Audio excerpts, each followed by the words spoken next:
Bugun Yangi O'zbekistonda amalga oshirilayotgan keng ko'lamli islohotlar markazida avvalo ilm-fan va oliy ta'lim tizimini rivojlantirish masalasi turadi. Zero, mamlakat taraqqiyoti, uning iqtisodiy qudrati va raqobatbardoshligi eng avvalo bilimli, zamonaviy fikrlaydigan, kasbiy jihatdan yetuk kadrlarga bog'liq. Ana shu ustuvor maqsadlar asosida Buxoro davlat texnika universiteti qisqa vaqt ichida yirik ilmiy ta'lim markaziga aylanib bormoqda. Hurmatli Prezidentimizning qarorlari bilan ikkita institut birlashib, hududda Buxoro viloyatida yirik texnik sohadagi oliy ta'lim muassasasi universitet maqomi berildi va bu jarayon albatta bizning faoliyatimizni qaytadan bir nazar solish, faoliyatimizni yo'nalishlarini belgilab olishimiz uchun bir turtki bo'ldi va birlashish jarayonida juda katta resurslar iqtisod qilindi va o'sha salohiyatimiz va imkoniyatlarimiz ham kengaydi desak adashmaymiz. Ayni paytda universitetda 54 ta bakalavriat ta'lim yo'nalishi va 41 ta magistratura mutaxassisligi mavjud. 2025-2026 o'quv yilidan boshlab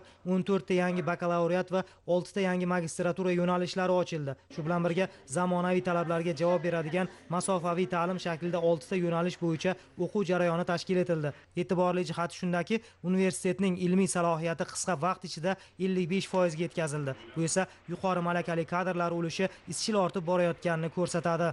Ayniqsa texnologiya sohasidagi oliy ta'limda amaliyotga yo'naltirilgan ta'limni kuchaytirish, dual ta'lim tizimini joriy etish va ishlab chiqarish korxonalari bilan hamkorlikni kuchaytirish bo'yicha alohida ishlar amalga oshirildi. Universitetimizda xorijiy universitetlar bilan qo'shma ta'lim dasturlari, akademik almashinuv loyihalari, xalqaro grantlar va ilmiy tadqiqotlar soni ortib bormoqda. Kafedramizda xalqaro hamkorlikni rivojlantirish masalasiga alohida e'tibor qaratilgan.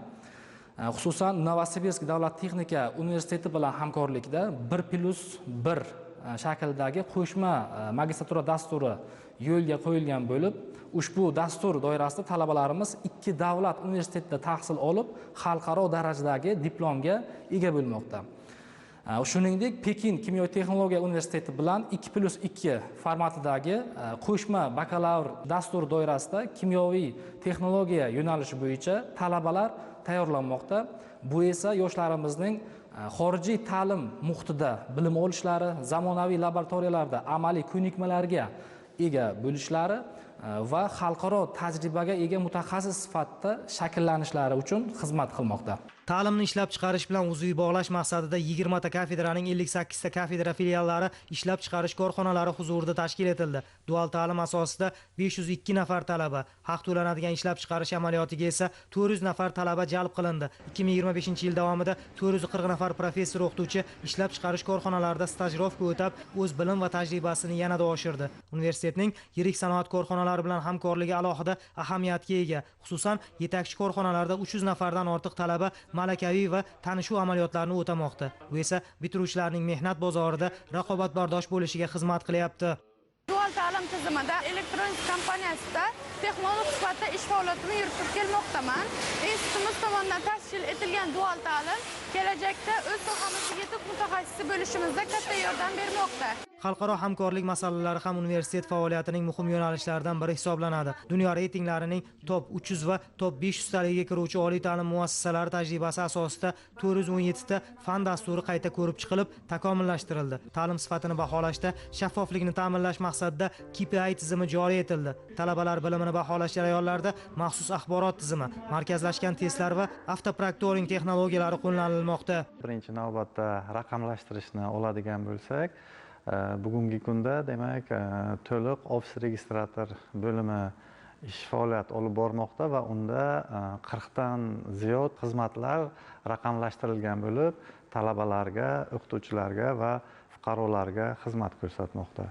Shu bilan bir qatorda raqamlashtirish bo'yicha bir qator boshqa faoliyatlar ham amalga oshirilgan. Talabalar o'qishi uchun masofaviy ta'lim platformasi ishlab chiqilgan va bir necha yildan buyon faoliyat olib bormoqda. Ta'lim jarayoniga yordam beruvchi bir nechta platformalar demak raqamlashtirish uchun ishlab chiqilgan. Bular axborot resurs markazini raqamlashtirish, dars jadvalini demak avtomatlashtirish tizimi, talabalarni turar joy bilan ta'minlash platformalari, o'qituvchi va talabalarni yillik faoliyatini shaffof tizimda baholash va rag'batlantirish uchun demak KPI tizimlari ishlab chiqilgan. Yana bir muhim vazifalardan biri bu talabalarimizning bandligi masalasi. Albatta bugungi kunda juda dolzarb bo'lib turgan masalalardan biri. Buning uchun universitetimizda karyera markazi tashkil etilgan. Kelajakka qadam markazi ham faoliyat yurityapti va bu jarayonda yana bir muhim jihati talabalarimizning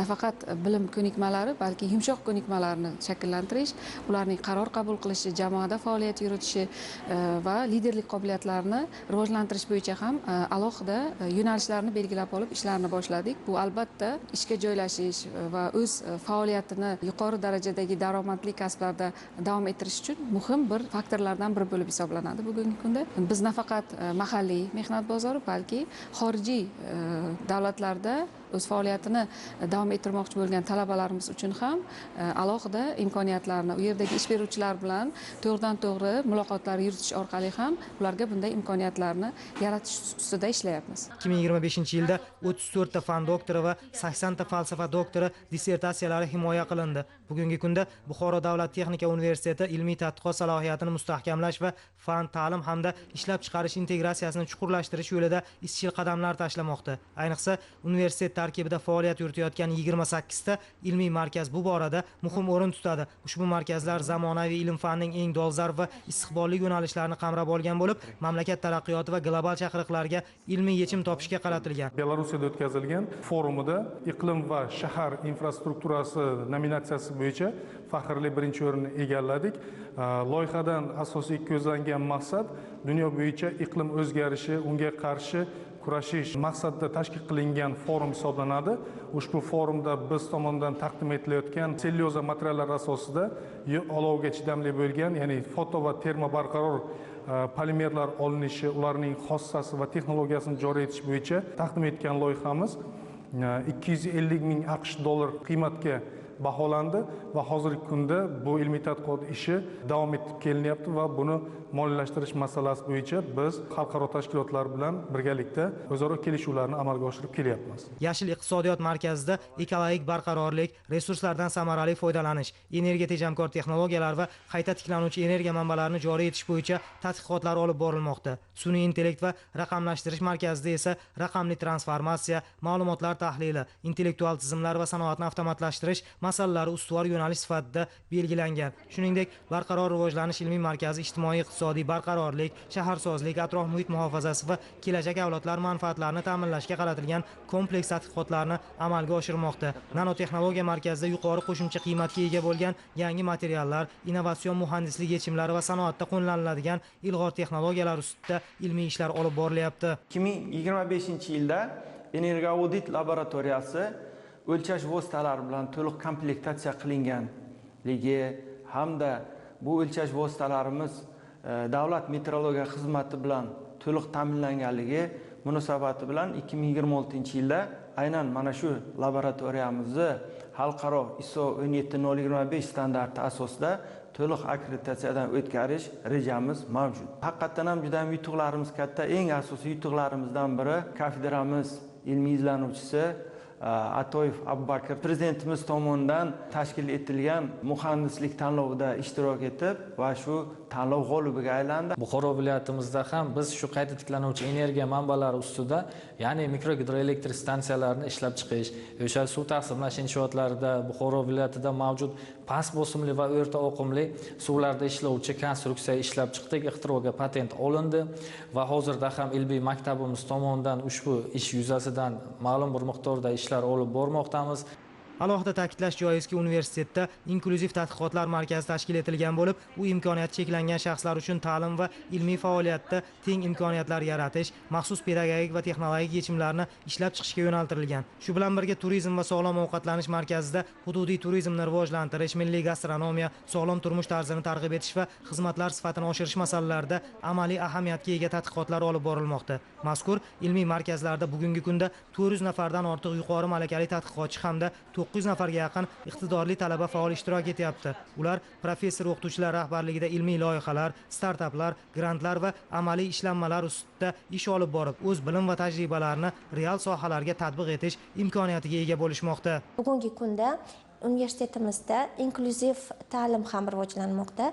Aynan mana shunday talabalar uchun ham barcha shart-sharoitlar yetarli bo'lib, biz mana shunday talabalar bilan ishlash uchun barcha qo'limizdan kelgan treninglarni, metodikalarni, testlarni o'tkazib kelmoqdamiz va bunday talabalarni to'g'ri yo'naltirib, o'zlariga bo'lgan ishonchlari, kasbga bo'lgan qiziqishlarini shakllantirishda yordam berib kelmoqdamiz.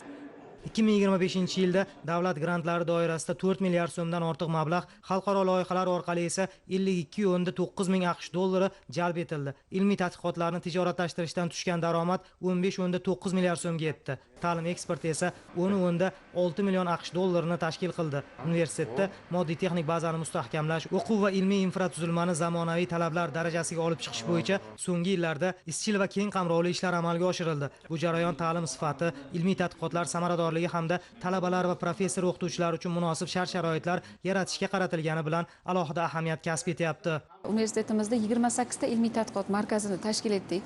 Bu ilmiy tadqiqot markazlariga nafaqat professor o'qituvchilarimiz, balki doktorantlar, bakalavrlar va magistrlarni ham jalb etdik va ularning to'laqonli faoliyat olib borishi uchun 40 ta laboratoriyani akkreditatsiyadan o'tkazdik va 579 ta laboratoriya jihozlarini metrologik attestatsiyadan o'tkazdik.